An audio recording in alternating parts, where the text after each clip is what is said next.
What is up, YouTube? What's up, Tricksters? Orange here, and today's content is a bit different to what I would usually upload. Today's content is more about telling people the situation of the server in terms of the competitiveness of it.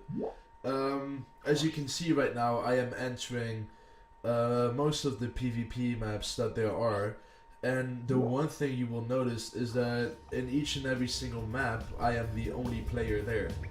Alright, and that wasn't the case when I first started in this game. The very beginning of the server, every map were full. You know, there was 150 people that would go into PvP at the minimum.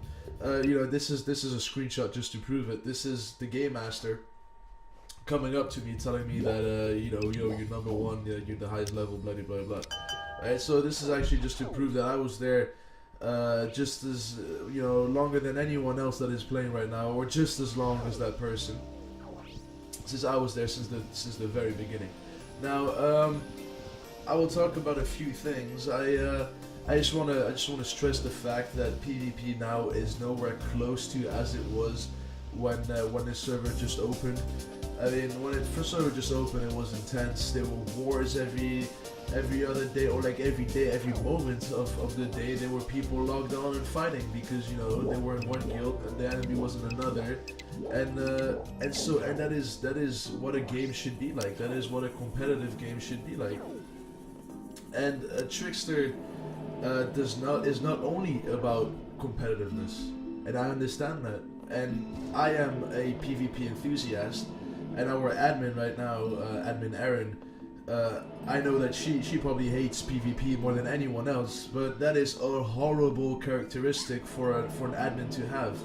Because let's just look at the benefits and the drawbacks of having an active PvP. Now, I can already tell you that the difference between what I see now and back in the day when I first started in the server, I know none of my friends spend money on this server anymore. They all buy new stuff in this game by hustling through the auction house, alright? None of us really spend new money on this game.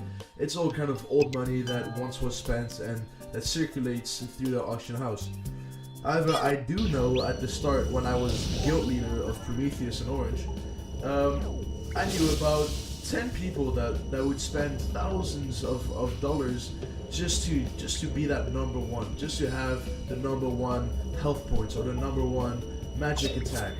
And I was never really one of those people myself, although I played really competitive. I was never really spending that much money, but it did happen.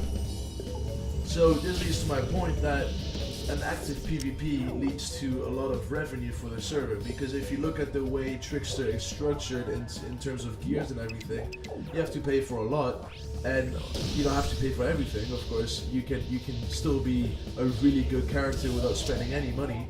Not saying that.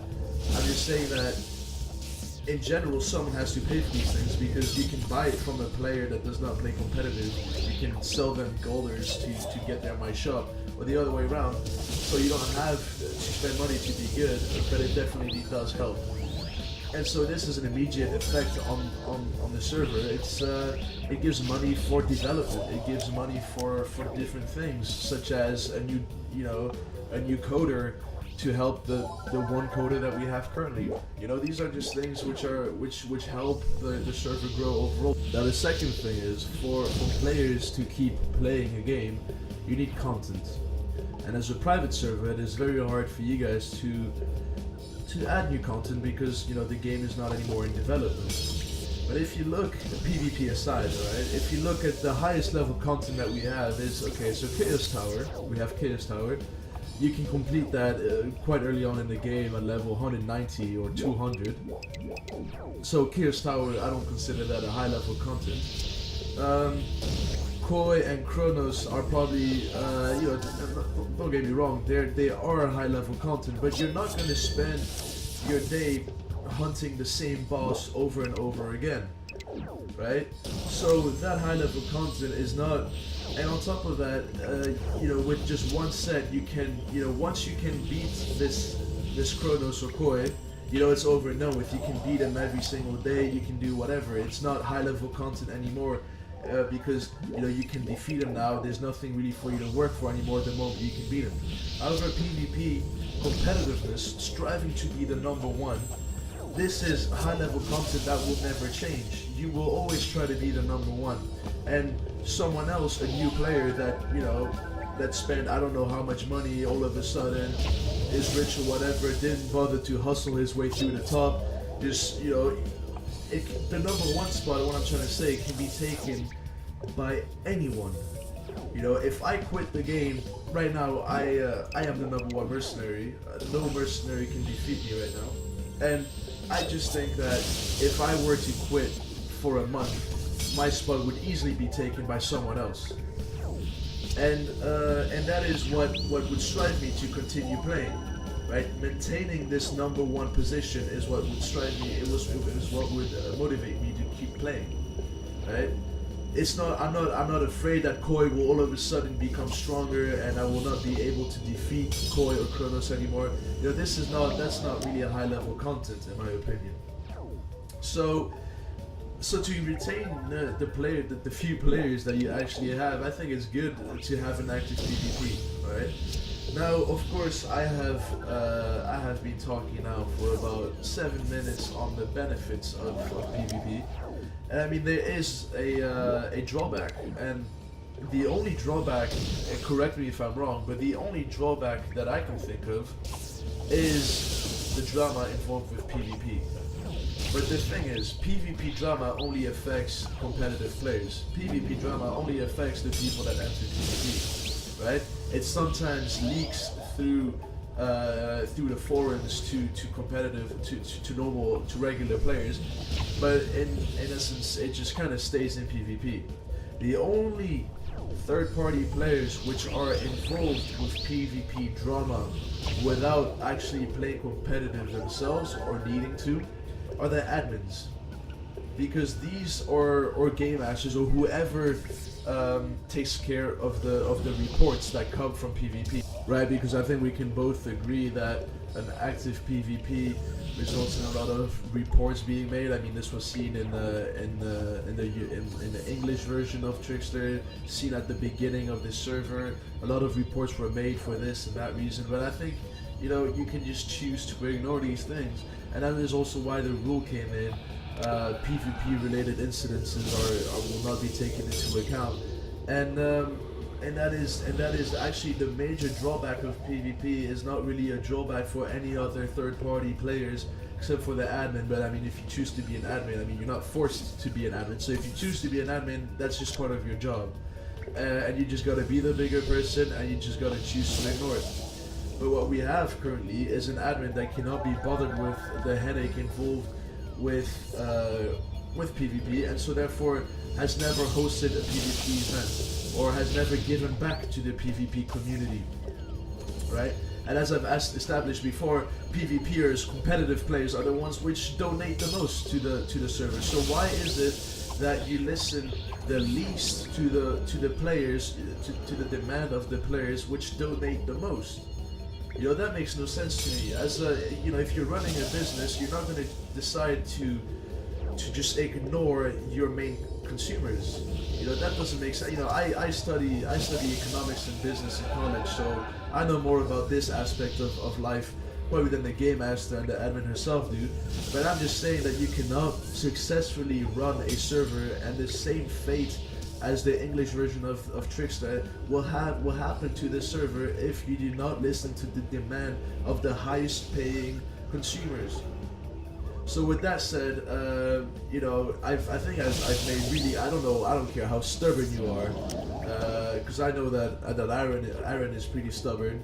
I know that the moderator Imperius, he's a good friend of mine, but I know he's for sure very stubborn. So I'm just trying to say that no matter how stubborn you are, if you listen to what I'm saying, I mean, they're not facts, but it's just fucking common sense, right? It's just logic applied to real life situation. Then I think that you will understand that PvP is needed for the server to survive, right? And I mean, if you don't do it, there's an alternative server which has opened. I'm not going to mention it because I don't want to advertise any other server at this point.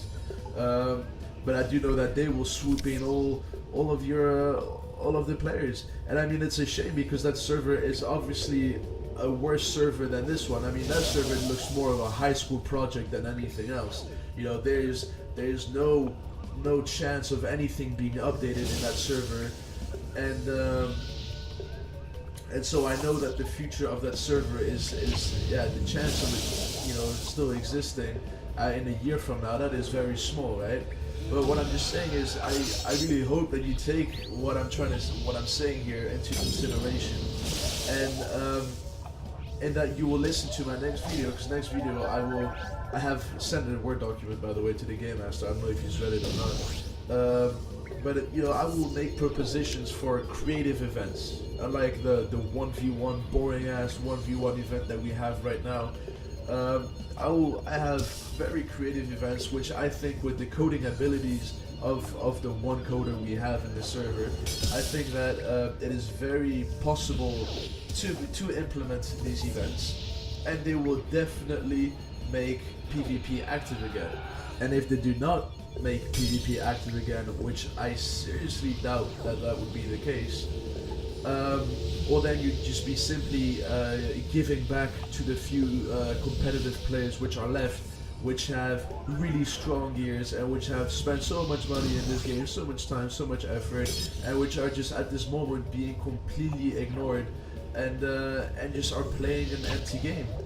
So yeah, by the way, Aaron, if you are listening to this, these are not low blows at you or anything. I'm not trying to put you on the spot and bash you up, but this is reality of this server. And I have a life. I am a college student. I have a lot of other priorities other than this game. So the fact that this server does not survive is really little of my interest. I don't really give a damn about if this server will live another 3 years. You know, the moment it stops, or the moment I'm done with my college, I'm gonna start working and I'm gonna move on with my life. So I don't really care. But just for the sake of this server and of this game master that has, you know, invested himself in this server, I think that it is to his and to the server's benefit to listen to what I am saying right now. So it's a bit of a long video, and I'm sorry for that. Thank you for listening. Peace out.